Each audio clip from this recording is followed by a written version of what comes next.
On April 12th, George R. Martin, along with HBO, announced a second prequel series to the critically acclaimed show A Game of Thrones, titled A Night in the Seven Kingdoms, catching the attention of many fans, however, being a mystery to many people, including me.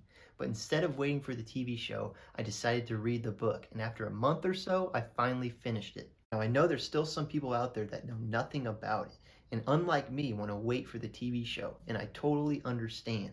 But how interested can you be if you know nothing about the show?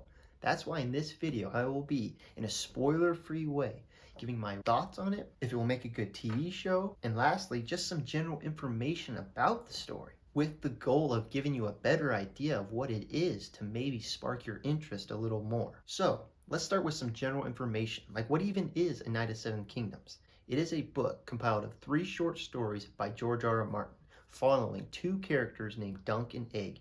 Dunk and Egg are 2 very likable characters that travel all around Westeros from tourney to tourney, a dynamic that is very familiar to the main series. Imagine a short story of Tyrion and Pod, Arya and the Hound, or even Brienne and Podrick.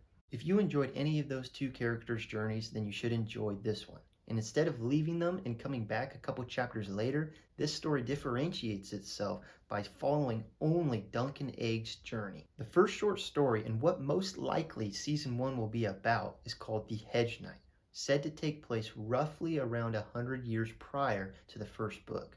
The other 2 are called The Sworn Sword and The Mystery Knight. What's really interesting about all these 3 short stories are the release dates. The Hedge Knight was released the same year as Clash of Kings in 1998. The Sworn Sword was released 3 years after A Storm of Swords in 2003. The Mystery Knight was released 1 year before A Dance of Dragons, and then eventually all of them were brought together, forming A Night of the Seven Kingdoms on October 6, 2015. The dates that the stories were released show that they were a part of the creative process for the main series. It's not just some throwaway story that George has made up real fast. It has rafts of information and characters that tie into the main series, and plus is full of Easter eggs. And surely enough, 6 to 12 more stories are planned, and they might have a big factor in the main series. But in terms of the show, the main series is already over, so the impact factor is not quite there. And when you look at House of the Dragon, it won't have the big wars, the dragons, or the scale of that show, but what it does have is a lighthearted, entertaining story with great characters, big and small. It has plenty of Targaryens, expanding on history that was only briefly touched on in the main series. History like the Blackfire Rebellion.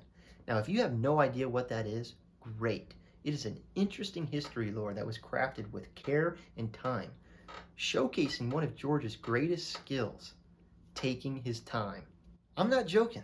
To me, that is a skill. He is not pressured by the outside noise. He writes when he writes. He doesn't rush anything out to sell something. He takes his time to write the best story possible, resulting in what is called A Song of Ice and Fire, which has so many interesting plot points, from the Doom of Valyria, to Robert's Rebellion, to where just the main series is right now. It's truly one of a kind. Anyways, back to this story.